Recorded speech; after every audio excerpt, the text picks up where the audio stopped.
Good morning, students. I welcome you back to my class on Introduction to Education, that is in the paper of Philosophical Foundations of Education.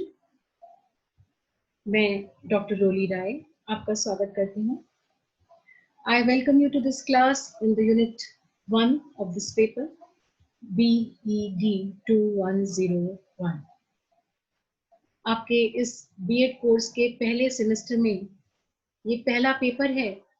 And I sincerely hope that you will be able to understand and grasp this, because this is a very important portion, you can say, regarding your B.Ed course, since it deals with education और शिक्षा से संबंधित है. आप सब होने वाले शिक्षक और शिक्षिका हैं, जिसमें आप चीजों डिफरेंट एस्पेक्ट से डील करेंगे. So we will discuss about the various aspects of teaching learning process. So in this paper we will be studying about different aspects of education. जैसे मैंने आपसे कहा था पिछले क्लास में भी, हम bilingual language use करेंगे. And I would like you all to please understand the concept, basic concept, because this is the foundation, very much foundation of the B.Ed course. So myself, Dr. Roli Rai, I now begin my class on this topic of education. शिक्षा से हम जब बात करते हैं तो शिक्षा एक बहुत ही व्यापक शब्द है, जिसको अगर हम चाहें तो क्राइटेरिया बहुत शॉर्ट भी हो सकता है. इसको हम संकुचित धारा में लेंगे तो केवल इसका अर्थ होता है कि एक डिग्री, एक कोर्स, एक क्लास, एक विषय में किस पारंगत होना. लेकिन इस शिक्षा का अर्थ बहुत ही व्यापक है, बहुत ही वाइड है, ब्रॉड है. And we shall now be discussing about the various aspects, why and how it is so vast. So coming back onto the slide that I have made for you.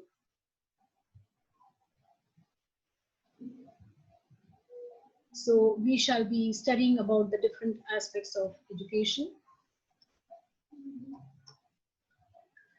In this, we were discussing about the goals of education, कि ये goals क्या हैं शिक्षा के.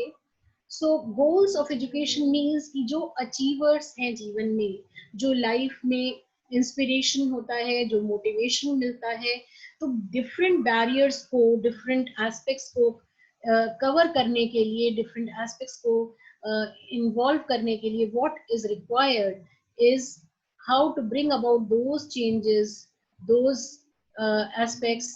And we will discuss about the, the point that this is the importance of different aspects of education. और ये शिक्षा को कैसे अलग करते हैं, कैसे जोड़ते हैं, किस प्रकार से हम उसमें एक दूसरे को बांधते हैं. तो it is different, related to different aspects of education. और शिक्षा की जब हम बात करें तो ये अचीव करने वाले होते कौन हैं, हु आर द अचीवर्स, और कौन से बैरियर्स की हम बात कर रहे हैं. जीवन में आई प्रत्येक परेशानी, प्रॉब्लम्स, उनके सॉल्यूशंस को ढूंढना. उन जब तक हम बच्चे जो हैं माँ बाप के संरक्षण पे होते हैं, टीचर्स के संरक्षण में होते हैं, तो they generally rely on whatever solution is being taken out for them. लेकिन धीरे धीरे वो जब बड़े होने लगते हैं या जो अपने लेवल की प्रॉब्लम्स होती हैं उनका सॉल्यूशन वो ढूंढने का प्रयास करते हैं, तो क्या होता है कि they are able to realise that this education simply means that it is fighting for different rights. And what are these rights? This is the right, basic right to life, right to education, right to different aspects of problems. और जब आप देखिए, चाहे गरीब हो चाहे अमीर हो, हर व्यक्ति अपने जीवन में सलूशन ढूंढने का प्रयास करता है, सदा प्रयासरत रहता है कि किस प्रकार से वो जीवन में अपनी परेशानियों के सलूशन को निकाल सके. और यहीं पे वो शिक्षा का रोल होता है कि शिक्षा मनुष्य को इस लायक बनाती है कि वो अपनी प्रॉब्लम्स के सॉल्यूशन को निकालने में, बेहतर तरीके से निकालने में समर्थ है. So education's goal should be to instill feelings of love for learning.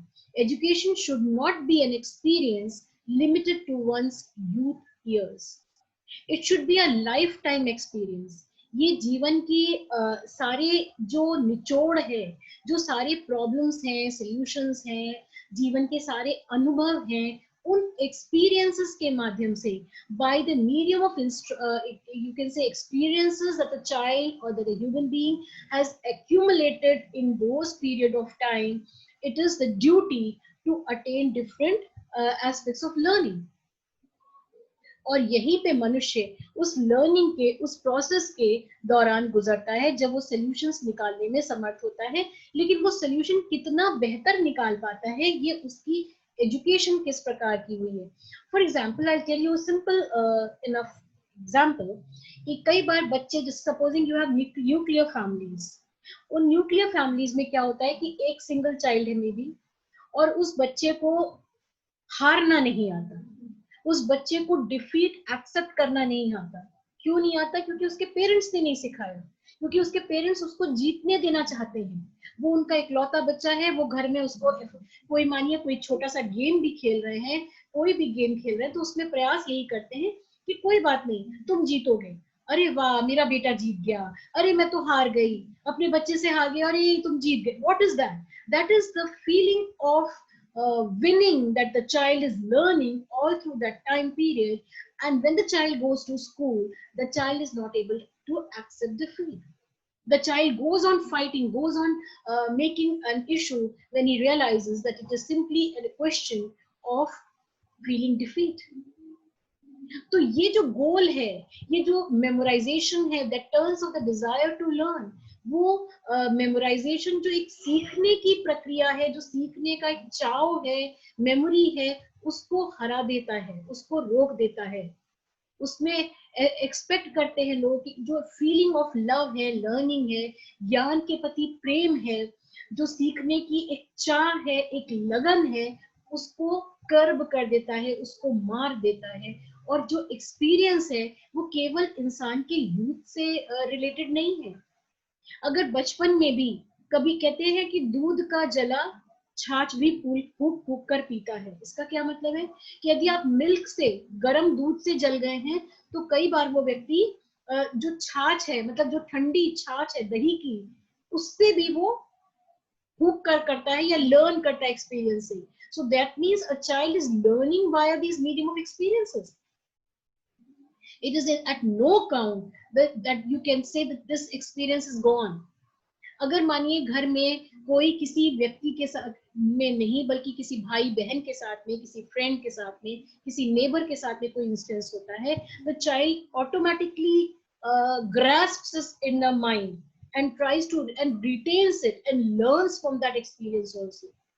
So it is also a part of that experience, it is also a part of that learning process, and the child automatically learns. तो ये सीखना सिखाना जो प्रक्रिया है, ये केवल एक चीज से संबंधित नहीं है, केवल एक चीज पर आधारित नहीं है. The learning process goes on, the child goes on learning different aspects. Then we come to the an educated person perceives things accurately and acts effectively according to self-defined goals and aspirations. एक के बाद एक चीजों को अपने ढंग से देखना, सीखना, जानना, समझना, ये एक नॉर्मल प्रोसेस हो जाता है एक शिक्षित व्यक्ति का. An educated person is respectful of others regardless of their power, their status. See, जो एक शिक्षित व्यक्ति, वास्तविक रूप में शिक्षित व्यक्ति होगा, वो इस बात का ध्यान जरूर रखता है कि वो किस प्रकार से लर्निंग प्रोसेस को, जो एक पावरफुल एक स्टेटस का सिंबल है या रिस्पेक्ट है, वो दूसरे को भी दी जानी है. They say do to others what you would like others to do to you. जो रिस्पेक्ट आप दूसरों की निगाहों में अपने लिए लेना चाहते हैं, पाना चाहते हैं, वो आपको दूसरों को भी देनी होगी. तभी ये संभव है कि आपको भी वो रिस्पेक्ट मिल सके. So that is the kind of respect or learning that a child is able to grasp. Now, जो educated person होता है, educated से मतलब मेरा केवल साक्षर व्यक्ति से नहीं है. The educated person is responsible for the consequences of their actions and resourceful to satisfy their personal needs along with the needs of their family, the organization or society. We need a balanced individual. हमें ये एक balanced individual की आवश्यकता है. एक ऐसा व्यक्ति जिसमें हर प्रकार से संतुलन हो. प्रकृति भी संतुलन मांगती है, रिश्ते भी संतुलन मांगते हैं, जीवन भी संतुलन मांगता है. कहीं भी किसी भी प्रकार से यदि एक चीज पे आपका झुकाव ज्यादा हुआ, you will automatically begin to lose interest, you will begin to lose balance. Balance जीवन में तभी आता है जब वो संतुलन मेंटेन होता है. So it is our duty that we maintain that balance, we maintain that aspect of different processes. तो जो satisfaction personal needs का है, along with the needs of the family, the organization, the society, अगर व्यक्ति केवल और केवल अपनी नीड्स को फुलफिल करने में लगा रहा, आपने केवल अपने बारे में सोचा, आई, मी, माई सेल्फ, मैं और मेरा मैं, तो believe me, you will never ever get satisfaction out of life. आपको स्वयं के बारे में सोचना है, क्योंकि हम मनुष्य हैं, हमें अपने बारे में सोचने का सर्वप्रथम अधिकार है. लेकिन उसके साथ साथ में जो चीज और इम्पोर्टेंट है वो है आपके परिवार वाले, आपके अपने, और सोसाइटी, समाज, जो ऑर्गेनाइजेशन है, आपके समुदाय में लोग, आपके आसपास में रहने वाले पास पड़ोसी, आपका देश, as an individual, as a citizen, as an ideal person. हर प्रकार से आप ये पाएंगे कि आपकी नीड की आवश्यकता है.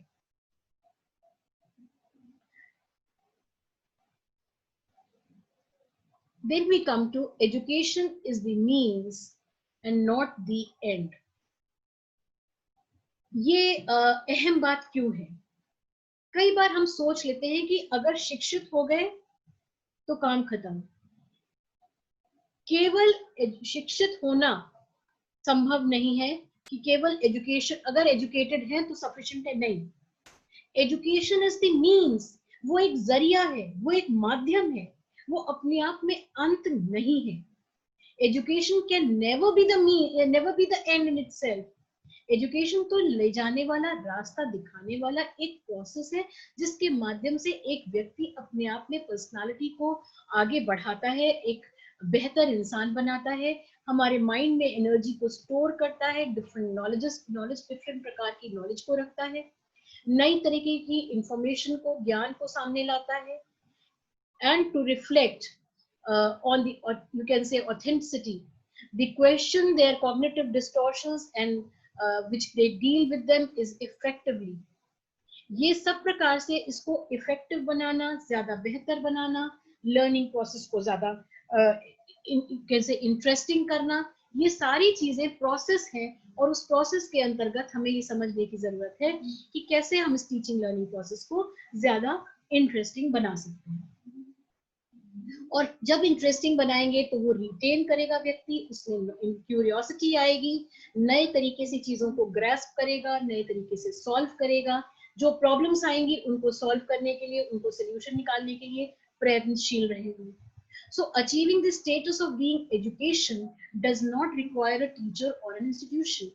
अगर हम शिक्षा की बात करें, कई बार शिक्षा ऐसी भी हुई है कि जहां पे टीचर ना हो, इंस्टीट्यूशन ना हो, लेकिन तब भी ज्ञान प्राप्त हुआ हो. वो ज्ञान प्राप्त करने का तरीका क्या था, वो शिक्षा क्या थी? मे बी पेरेंट्स हैं, किसी के पास में वो हुनर है, उससे सीखा, चलते फिरते किसी के आसपास से गुजरे, आपके कोई जो टेक्नोलॉजी है, जो मीडिया, कई लोग गाना सीखते हैं, they learn it not from any teacher but they learn it from the medium of may be internet. The facility might be anything, the reason might be any, the solution might be any, and at the same time the learning may be varied. When we talk about power of education, what is power of education? Power अपने आप में बहुत ही कहना चाहिए powerful शब्द है. और the key quality is the ability to move from a negative state of mind to a positive state of mind, and assisting others to do the same in times of internal और external conflicts. ये जो quality है, जिसमें ability है, जिससे हम move करते हैं एक नेगेटिव, एक नकारात्मक सोच से एक सकारात्मक सोच की ओर, जिससे दूसरों को सहायता देते हैं, दूसरों की हेल्प करते हैं to do the same in times of internal और एक्सटर्नल कॉन्फ्लिक्ट्स। और ये इंटरनल या एक्सटर्नल कॉन्फ्लिक्ट्स जो होती हैं, they help in consistent attainment of positive state of mind. ये एक बेहतर, एक पॉजिटिव माइंड को लाने के लिए, रेफर करने के लिए, they are said to have a good attitude, एक पॉजिटिव एटीट्यूड लाने में समर्थ होते हैं।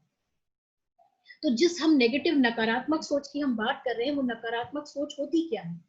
दैट इज, जब कई बार जब परेशानियां आती हैं तो कई बार इंसान क्या सोचता है, व्यक्ति सोचता है अब तो हम नहीं कर पाएंगे, हार जाएंगे। What is happening in these times of pandemic? इतना लॉकडाउन हुआ, इतनी सारी चीजें, तो सोच कई लोगों की नकारात्मक हो गई। I know the circumstances were unusual. ये ऐसा समय था जहां पे बहुत ज्यादा समझदारी की जरूरत थी, बर्दाश्त की जरूरत थी, टॉलरेंस की जरूरत थी। कई लोग बहुत टॉलरेंट रहे, कई लोगों ने अपने टॉलरेंस को थोड़े देर बाद, कुछ टाइम, समय के बाद में छोड़ दिया। What is all that? That is simply bringing our state of mind to a positivity state of mind. और ये पॉजिटिविटी हमारे अंदर है और इससे हमें बाहर लाना है। और शिक्षा एक बहुत बड़ा माध्यम है। और students need to navigate, to learn to navigate the terrain of their own mind, so that they can effectively navigate the real world that controls that mind with all the obstacles and challenges.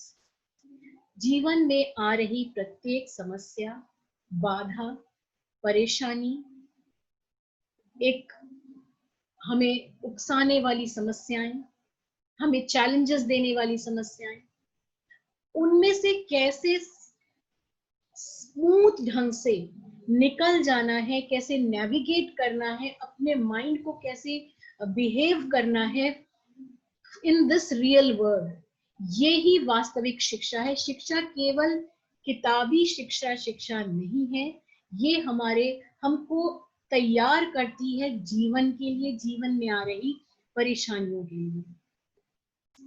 शिक्षा वो है जो personality में change लाती है, जो हमारी सोच को विकसित करती है।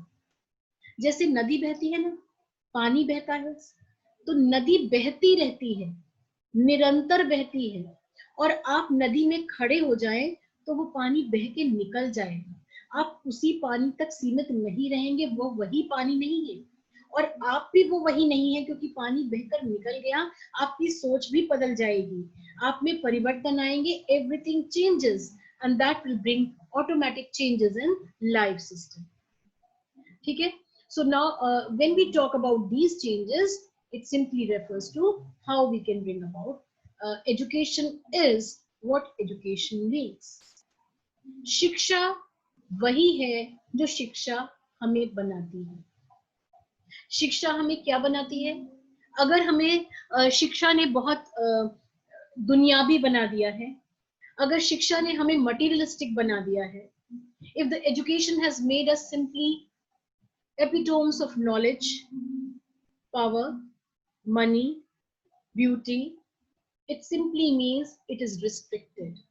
It simply means that it is not doing good to others. It simply means it is bound. So it means it should enable the person to perceive things accurately, effectively, in accordance with self-selected goals.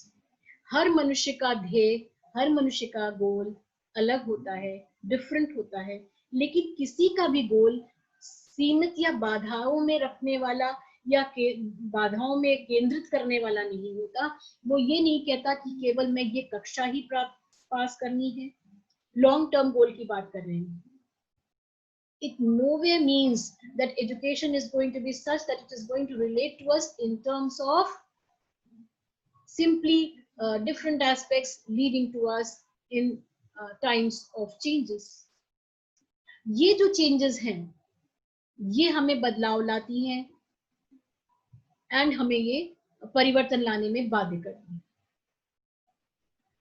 Now we talk about aspects when we think कि इसमें effectively गोल को लाने में किस प्रकार से सहायक होंगी।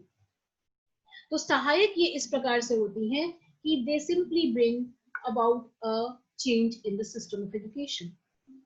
हमारी सोच, हमारा परिवर्तन, ये हमारे टीचर्स हमें मोटिवेट करते हैं, ये हमारे अध्यापक और अध्यापिका हमें बदलाव लाने में प्रेरित करते हैं। जब आप ये कोर्स कर रहे हैं तो naturally you are going to be dealing with different aspects of education. आप बच्चों से डील करेंगे, भविष्य में आने वाले ढेरों बच्चों से डील करेंगे, और ये आपका उद्देश्य होना चाहिए कि आप उनमें बदलाव कैसे ला सकते हैं, आप उनके एटीट्यूड में। It is not about the age of the child, कि बच्चे की उम्र क्या है, बच्चे का लेवल ऑफ स्कूलिंग क्या है। ये fundamentally it deals with the attitude of a person. There is a definition here, quotation given by Aristotle. I cannot teach anybody anything. I can only make them think. इन्होंने कहा कि मैं, Aristotle एक अरस्तु बहुत एक फेमस दर्शन शास्त्री हुए हैं, जिनके बारे में आप आगे आने वाले लेसन्स में पढ़ेंगे, may be in the 4th unit of this paper, where Aristotle says, I cannot teach anybody anything. मैं कुछ भी किसी को नहीं सिखा सकता. I can only make them think. इनका कहना था, मैं केवल ये सिखा सकता हूँ कि किस प्रकार से, ये देखिए एक जगह पे और मैंने कोटेशन बिलवीत का बताया था, जिसमें एम ऑफ एजुकेशन में कहा था कि the aim of education should be to teach us rather how to think than what to think, rather to improve our minds so as to enable us to think for ourselves than to load this memory with the thoughts of other men. दूसरों के विचारों से अगर आप सिखाएंगे कि ऐसा करना चाहिए, ऐसा सही है, ये उचित है, यही सोचिए, यही करिए, so that means you are forcing your own views or the views of others onto the children, and you are not letting them think on their own. So the aim of education should be to motivate the children to think, but not what to think.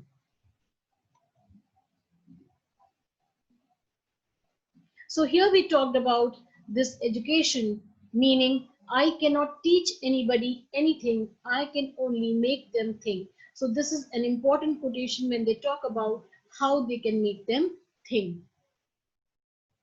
Now I want to discuss certain important forms of education. ये जो प्रकार की बात करी है क्या है? So formal education, informal education, direct education, indirect education. We'll be dealing with different aspects of education, and general education, specific education, individual education, and collective education. Now let me come back to these forms of education. When I say forms of education, it means what exactly is it dealing with? It deals with certain predetermined aims and methods. Okay, so when we talk about formal education means जो predetermined aims होते हैं, जहाँ predetermined methods होते हैं पढ़ाने के, लेकिन जहाँ natural या incidental education दी जाती है, वो informal education होती है. Now formal education means जैसे कि आप विद्यालय में जो शिक्षा ग्रहण करते हैं, स्कूल और कॉलेज में विद्या ग्रहण करते हैं, that is known as formal education. इसमें पहले से डिसाइडेड होता है कि क्या सिलेबस होगा, क्या पढ़ाई की जानी है, क्या उद्देश्य है, क्या मेथड पढ़ाया जाएगा, क्या टाइम टेबल होगा. Everything is pre-decided, is decided from beginning. Now this form of education simply means that though the main center of formal education will be school, yet library, museum, zoo, then galleries, picture galleries, lectures, symposium, ये सारे भी formal agency के तहत लिए जाते हैं. And formal education, you can say, is where everything is pre-decided that there are definite forms of teaching, there are different doses of knowledge which are being, you can say doses, जैसे दवाई होती, गोली होती है, वो किस समय कितनी दी जानी है, खाने के बाद दी जानी है, खाने के पहले दी जानी है, before sleeping दी जानी है. So everything is decided similarly. Everything is decided about what the education is going to be, how it is going to be passed on, the different forms of education. Then we talk about informal education. Informal education is, you can say, very natural and form. There is no predetermined aims or no predetermined methods of teaching. Teachers and places जहाँ पे लोग बच्चे education, informal education receive करते हैं, where the process of imparting education goes on in a daily process, और ये normal natural way में बिना किसी pre planning के साथ में एक के बाद एक learning, उनकी शिक्षा उनको ग्रहण होती जाती है. That is what they talk about as pre. जैसे कि परिवार से मिल जाती है, neighborhood से मिलती है, आस पड़ोस में क्या हो रहा है. Then it might be in playing grounds, जहाँ वो खेलने के लिए गेम्स गए हुए हैं, सोशल या रिलीजियस एक्टिविटीज के माध्यम से समाज में शिक्षा ग्रहण करते हैं, जो कि फॉर्मली डिसाइडेड नहीं होता है, लेकिन एक के बाद एक शिक्षा ग्रहण करने की प्रक्रिया चलती जाती है. Then we come to direct education, जो कि टीचर और चाइल्ड के बीच में फेस टू फेस इंटरेक्शन होता है, जिसको हम डायरेक्ट एजुकेशन का नाम देते हैं. Now you can say these are doses of knowledge which are given to the child in a very specific manner. और जैसे कि आप विद्यालय आते हैं, विद्यालय में टीचर पढ़ाती है और टीचर किस तरह से बच्चों के फेस टू फेस बैठती हैं, एंड एक कंट्रोल्ड एनवायरनमेंट होता है जिसमें वो एजुकेशन ग्रहण करते हैं. Before a child, in which the personality of the teacher directly influences the personality of the child, such as education is called direct education. Or indirect education is not a predetermined plan. There is no aim, no method, no fixed duration of time.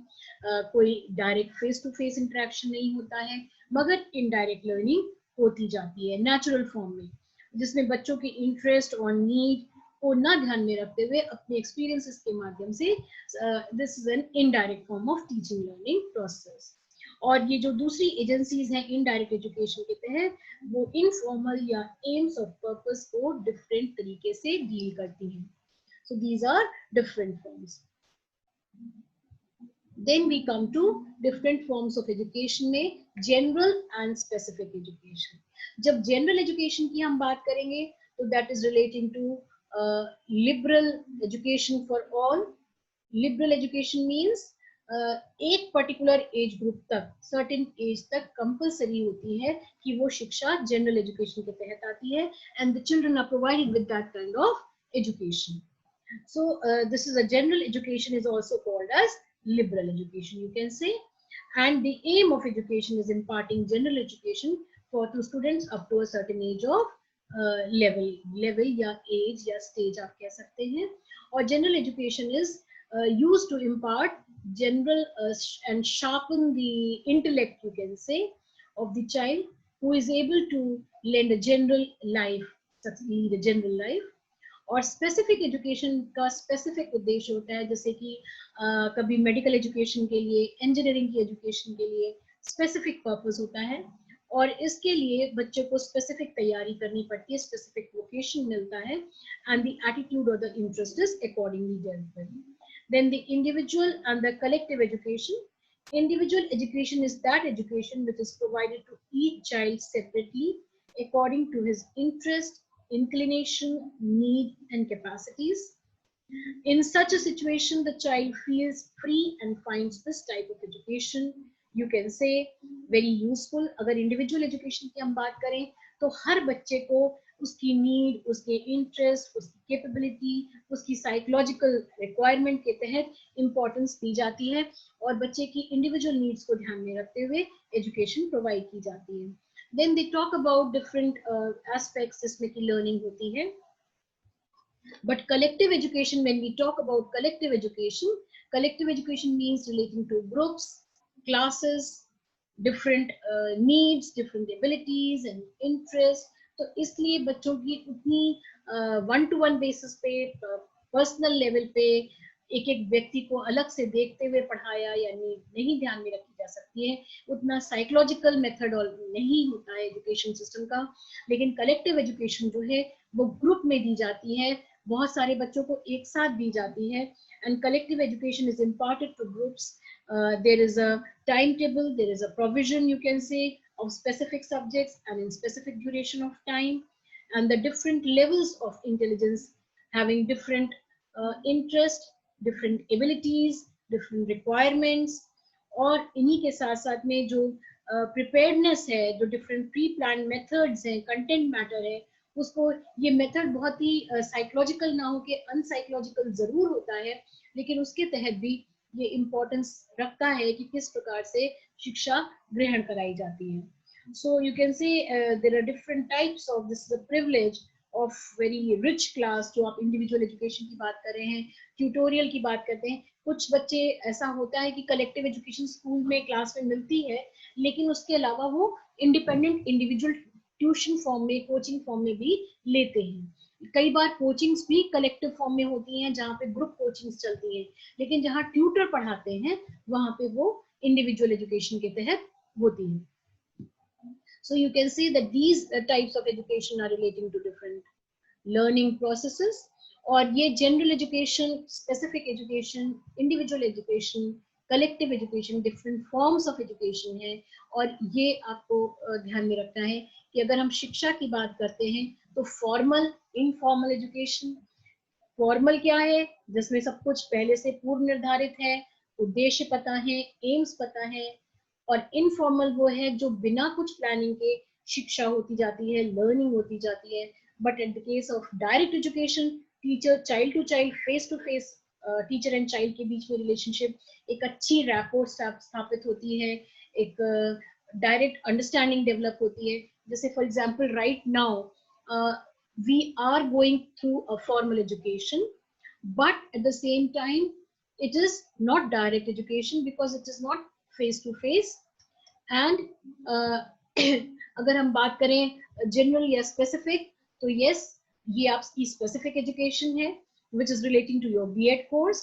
And when we talked about individual education and collective education, you are no doubt getting education in the collective form when all of you are studying, but all of you can see me on your screen and one-to-one basis, so naturally become an individual education also. So just in the form of explaining to you regarding all these aspects, I have explained to you the aspect of general education, specific education, individual education, collective education, formal and informal education. So these are the various forms of education.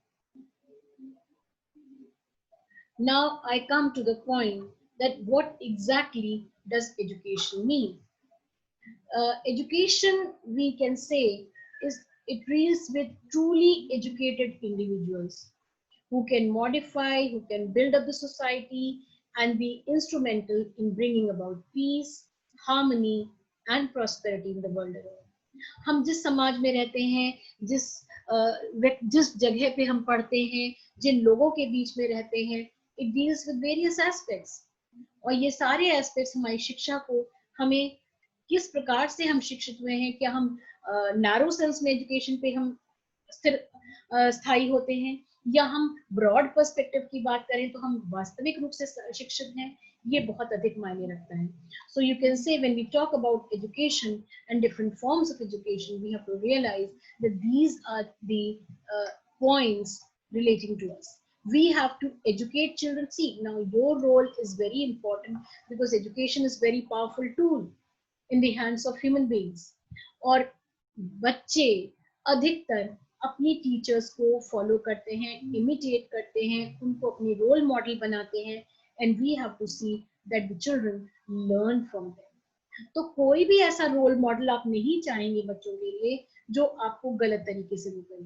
तो शिक्षा, वास्तविक रूप में शिक्षा को देना, उसके concept को समझना, क्यूरियोसिटी को आगे बढ़ाना, इंसाइट में डेवलप करना, डिफरेंट एस्पेक्ट्स ऑफ एजुकेशन, शिक्षा के गोल को समझना कि केवल डिग्री लेना एक गोल नहीं है शिक्षा का, केवल नीड्स, पर्सनल नीड्स को सेटिस्फाई करना नहीं है, मगर अपने लिए, समाज के लिए, लोगों के लिए, अपनों के लिए, दुनिया के लिए, we need to become a balanced individual personality.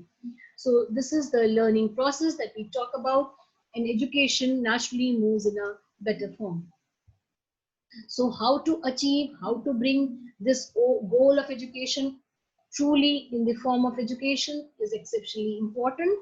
And we need to dwell on the fact that समाज में अगर हम rote learning पे stress करेंगे, केवल mugging up, memorization पे हम ध्यान देंगे, तो हम एक अच्छे नागरिक, वास्तविक रूप में शिक्षित लोगों का विकास नहीं कर पाएंगे. And let me tell you one more important aspects कि अक्सर आपने ये कंसेप्ट सुना होगा कि पढ़े लिखे जाहिल. अब पढ़े लिखे जाहिल क्या है? पढ़े लिखे जाहिल वो हैं जो साक्षरता तो जिनमें है, जो साक्षर हैं, पढ़ना लिखना जानते हैं, लेकिन क्या नहीं जानते, वो उनको जीवन में उनका दिमाग विकसित नहीं हुआ. जो कुछ भी है हमारे पास वो हमारा मस्तिष्क है, हमारे सोचने समझने की क्षमता है, हमारी अंडरस्टैंडिंग है, and how we bring it about. So natural skills have to be considered. We have to be made into an ideal human being who learns, who is curious, who is able to retain, who is able to make a judgment for his or himself. So these are all different aspects, how we can bring them about, how we can bring the changes and the true knowledge. हमें ज्ञान केवल ज्ञान के लिए नहीं चाहिए, बल्कि हमें ज्ञान, वास्तविक ज्ञान चाहिए जो मूल्यवान हो, जिसकी मूल्य हो, जिसको सही मायने में हमने एक रूप दिया हो या एक आकार दिया हो. So we will talk about different aspects, no doubt, but we have to at the same time remember the balance that is required. सबसे अधिक अगर जरूरत है समाज में तो वो है बैलेंस की. We are losing day by day. We are losing day by day the you can say the goodness of human beings. और शिक्षा हमें विकसित करती है, शिक्षा हमें आकार देती है, शिक्षा हमें मूल्य देती है, शिक्षा हमें बहुत सारे रूप देती है. And we have to continue and make our system of education a success. तो आने वाले समय में हम ये उम्मीद करेंगे कि आप जो भावी टीचर्स हैं वो एक इस प्रकार का आकार सामने लाएंगे जिससे कि एक हमारे जो समाज का एक रूप है वो बिल्डअप होगा. There is no place for literate uneducated who merely hold degrees and are stuffed with bookish knowledge and with very little practical use. कहना आसान है कि हमने शिक्षा पाई है, मगर आप देखते हैं कि कई बार कहीं दहेज प्रथा, कहीं differentiation between boys and girl, gender difference जिसे आप कहेंगे, difference in different class, difference in religions, ये जो जितना डिफरेंशिएशन हम करते हैं अगर, तो हम पूर्ण रूप से शिक्षित नहीं हैं. शिक्षा मनुष्य को बनाती है, निखारती है, और ज्यादा ओपन बनाती है, और ज्यादा एक्सेप्टेंस लाती है, और ज्यादा एडजस्टमेंट लाती है, न कि केवल उसको रोके, थामे और अपने हाथ बांध ले. तो एक बैलेंस्ड पर्सनालिटी के लिए, एक नॉर्मल ग्रोइंग ह्यूमन बीइंग के लिए, we need to understand that degrees are important, qualification is important, but the real capability, the real degree is in our being educated in the true sense of its right term. So let us hope that you as teachers will see to it that our students are able to achieve the maximum success. And they achieve, they are guided, they are molded into the right form in order to bring about peace and harmony. तो शिक्षा का असली महत्व या वास्तविक अर्थ क्या है, ये आप सबको समझते हुए अपने भावी स्टूडेंट्स को भी समझाना होगा. So with this, students, I would like to say that I would like to end my class today on this count of education. What is introduction to education, the meaning of education, the various definitions. We shall be further studying in our classes about education, about philosophy, the relationship of philosophy and education. So with the hope that you have followed, and in case you have any queries, you may post the questions to me. I now wish you all All the well. Be happy. Be safe. Thank you, students. Thank you all.